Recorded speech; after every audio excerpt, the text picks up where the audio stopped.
Hello everyone, my name is Kitty Kaman from High Converting Funnels, and I will guide you through a presentation about how to double your income.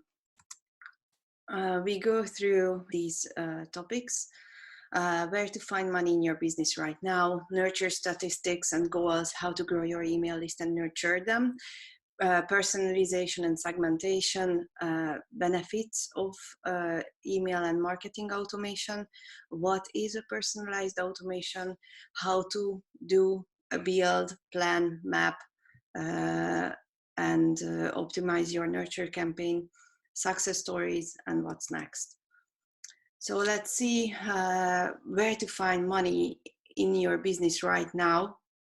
If you look at when you look at this slide, you can see that these are the fundamental steps every business has in their customer life cycle.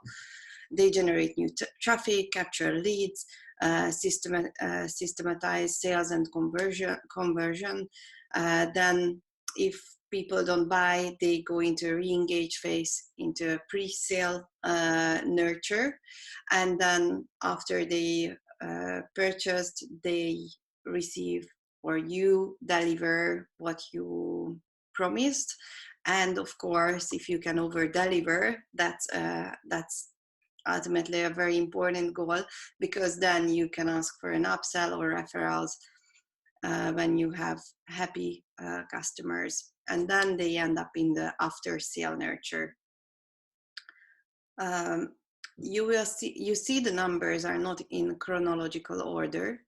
The reason is that where you see one re-engage, it's before the sale happened. Those are the freshest leads you have in your sales funnel, and they are the most accessible, most responsive, and cheapest people or prospects or clients, potential buyers you can connect with. So, and if you look at the new traffic, it's number 9. We all know that generating new traffic requires more resources, more time, more money, more energy. In general, you either do it organically or through paid ads.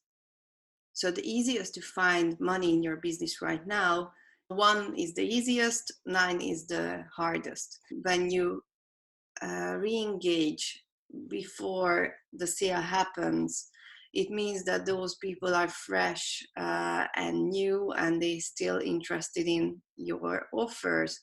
But when the sale happened, in the long-term nurture phase, it's harder to get people back into your funnel. But it still happens, and that's very important. Let's see the nurture lead statistics. So 23% shorter the sales cycle when you nurture your leads, and 50% of the leads, even though they are qualified, they are not ready to buy at the moment. So if you don't follow up with them, you throw money out of the window, half of your income. So we already potentially can double your income with following up with your leads. 50% of the sales goes to those businesses who respond first to an inquiry.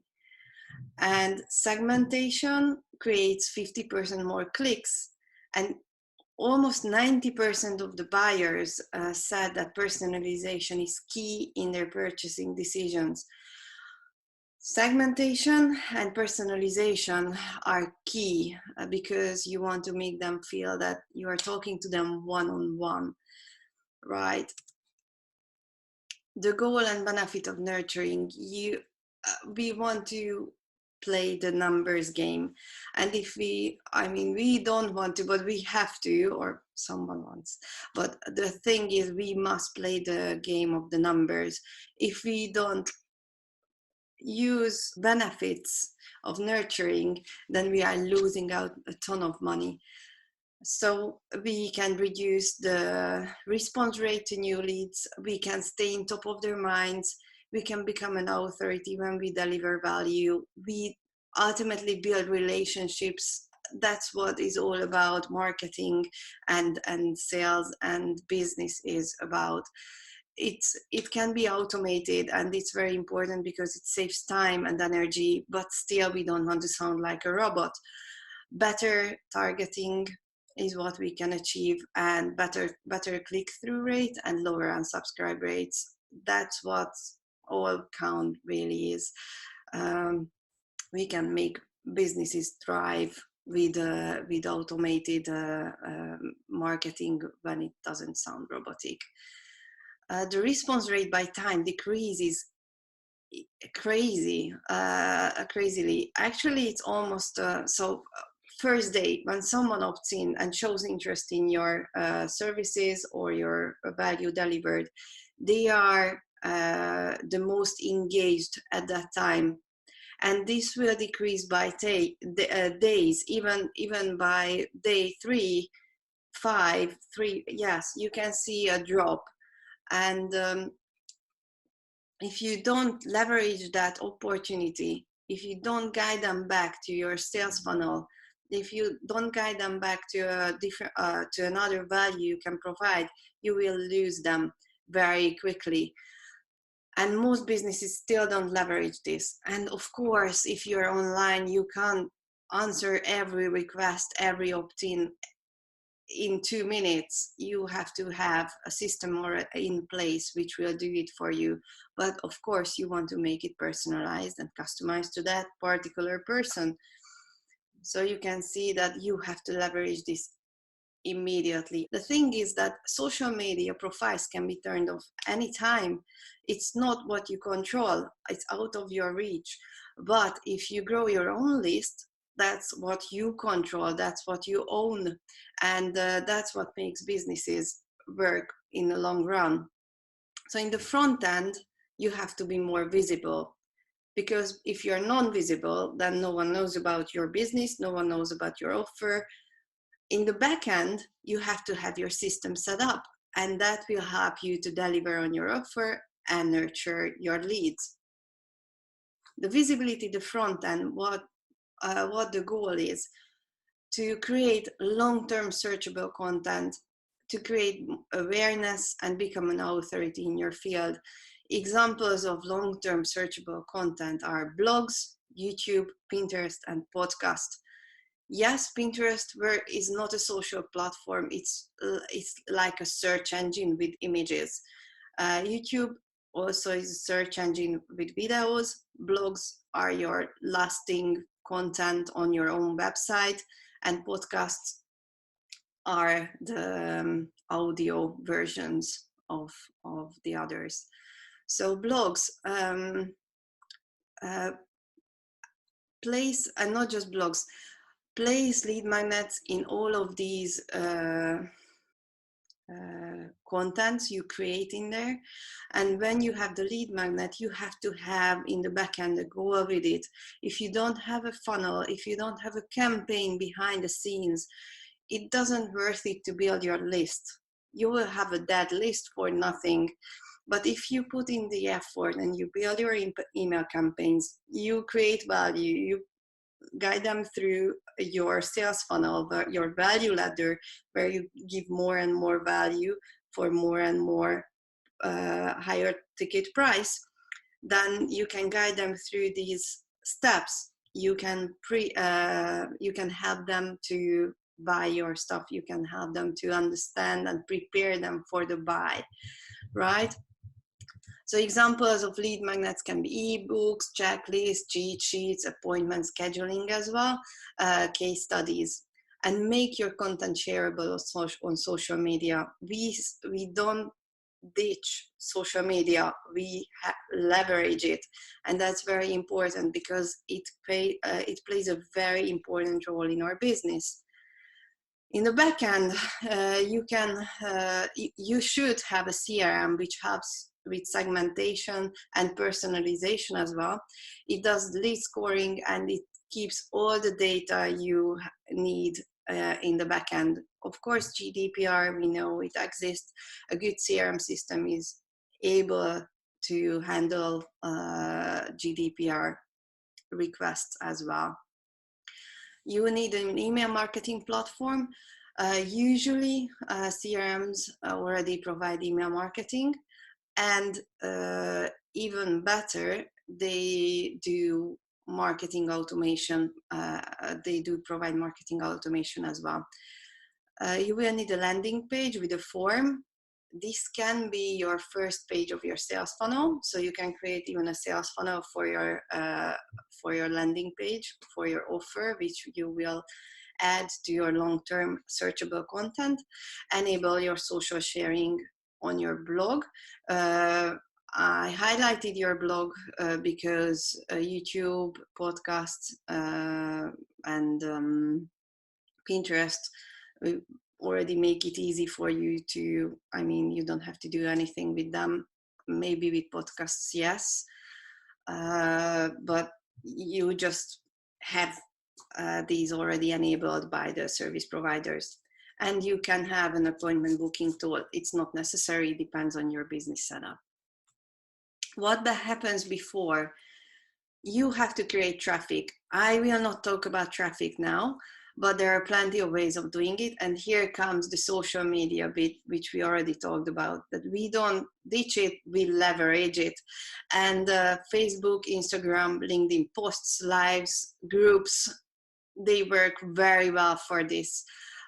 TikTok is hype and crazy now, and it works very well for businesses, surprisingly, and not just the 20 years olds. And ads, retargeting ads, all of them are fine to generate traffic. In-person events, which don't really run nowadays for a while, but those are still potential traffic generating opportunities.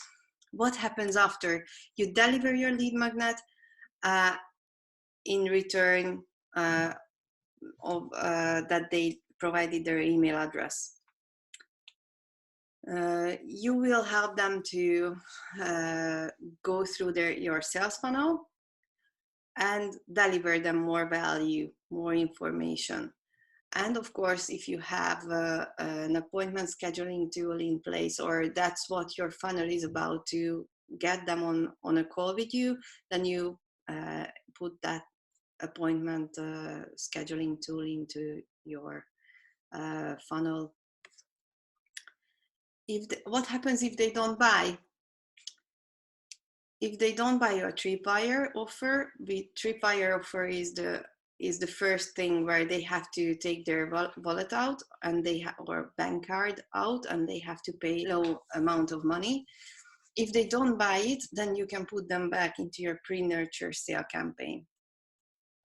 But if they buy your Tripwire, you offer them a one-time offer, an upsell, a self-liquidating offer, your high-ticket product, a downsell, a cross-sell.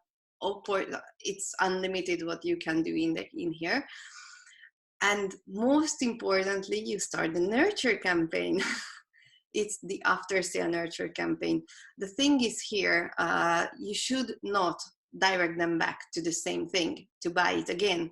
If someone buys a book, you don't want to guide them back to the same book again. You can talk about it, you can talk about the values of it, and you can ask them about their feedback, and you can ask for a referral or a review, but don't guide them back to the same thing, because it's super annoying. A good CRM can do that for you if you set it up right. What is personalized automation? At different points of the customer lifecycle, you create different messaging, because they are on a different level of awareness, different level of understanding what you do and what your business is about, or your services are about. The right systems, you can create personalized messages, again, CRM and marketing automation platforms. You will create the feeling of talking to people in one-on-one, and you can make everything relevant to them, to talk about the right thing at the right time to the right people. And that's key in business. So as you can see in the highlighted section, timing and relevance, you will know your clients. You you have to know your goals, because you have to understand your own customer life cycle. What are the processes they have to go through to become your clients? And each step, each stage has different type of communication that you have to deliver with the customized, personalized experience. And you use the technology professionally to achieve this. What's the goal of the personalized emails? You will target the right people with the right message at the right time. You will guide through your list the best ideal customer journey, so they won't skip steps, or they go in the right direction at the right time. Contact your clients at the right time again. Give your clients what they want, not just what you think they want, but what they want. They can make a decision about it. Yes, I will talk about it a little bit later. You can refine your funnel and systems anytime, actually, and that's what we all have to do, because there is always something we can improve. You can increase your click-through rate, boost conversion, and increase revenue. What is segmentation? Intentionally, you subdivide your email list into subcategories, into smaller lists. How can you segment your lists? Based on demographics, like, by role, by region, by age, by gender. We all know these. You can segment by their engagement level, where they are in your sales funnel. Are they happy or not happy with the things you delivered to them? Then you can direct them into different directions. Like, do you want to? If they are happy, you can send them to an upsell or to your high ticket offer, or to a referral. If they are not happy, then you will set up a call with the sales rep or yourself to manage everything in your business, which doesn't work out well. You want to solve the problem. You can segment by recency, frequency, and monetary. This means that you can know when they purchased, how much they purchased, how often they purchased, and that's key when you reach out to these people who are already your client, because then you will understand the long-term lifetime value of your customer, and you will know what's the right time to connect them again. You can segment by lead sources. Is it an offline? Is it an online? Is it an ad? Is it organic? And by doing so, you will also have key data about the ROI of each lead source, which is crucial, because then you will know where to put more effort, more money in, to generate more income in your business. And by engagement, open and click-through rates. I don't talk about this too much, right? A little bit. So open rates are the least exact data, because even if someone goes through their emails without opening, they can read their emails, and there is no CRM or email automation platform which would read that. So you won't get, the open rates are not ideal for key performance for KPIs, but the click-through rates are very good ones, because that absolutely is counted, and every platform, almost every platform, in case some of them won't know this, but they know how to measure this data, and that's very important. You can segment your list by psychographics, and that's where all the nitty-gritty bits are coming in. And if you know your customers, you know them, their motivation, their fears, their pain points, what they do in their private lives, that will help you a lot in the long run. and not just the long run.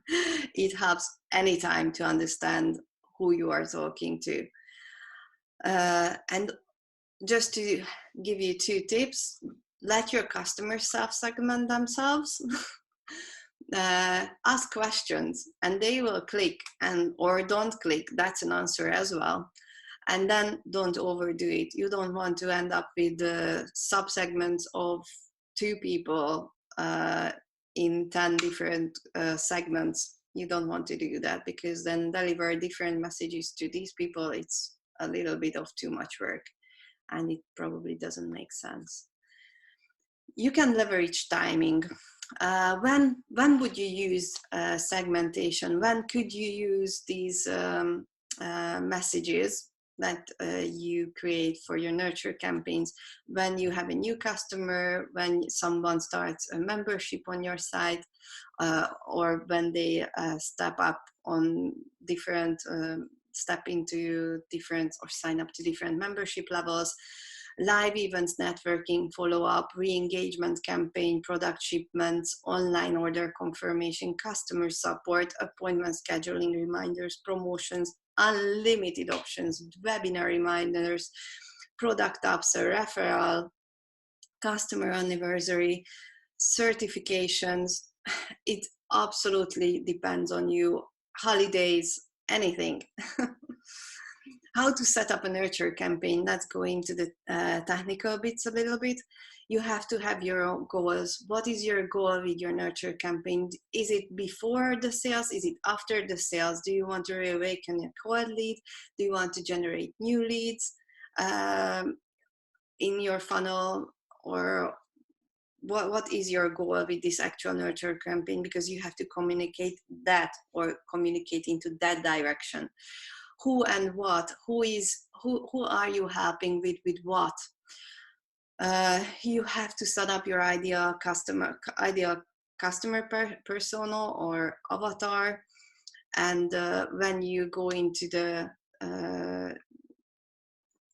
details about them, who they are, what they do, you will understand them better, as I talked about this before, and that's crucial. Value. Always guide with value first, and then pitching comes later, right? Value, value, value, pitching. Like, you know the book of Gary Vaynerchuk, Jab, Jab, Right Hook, right? Set up a timeline. You understand, you already know your customer life cycle. How long does it take for a lead to become your customer? Is it 2 days? Is it 30 days? Is it 2 months? Is it 3 years? It's important to set up your nurture campaign accordingly. So if your leads convert in 2 years, you don't want to stop communicating them after 1 year. You still have to communicate with them and guide them through the whole process to get them, make it easier to them to become your customers. And then you optimize whatever you set up in your business. We always optimize them, don't we? So we measure and improve. We identify the KPIs, the key performance indicators, and we work around them. We work for them to improve these numbers. What sort of messages you can put into your nurture campaigns?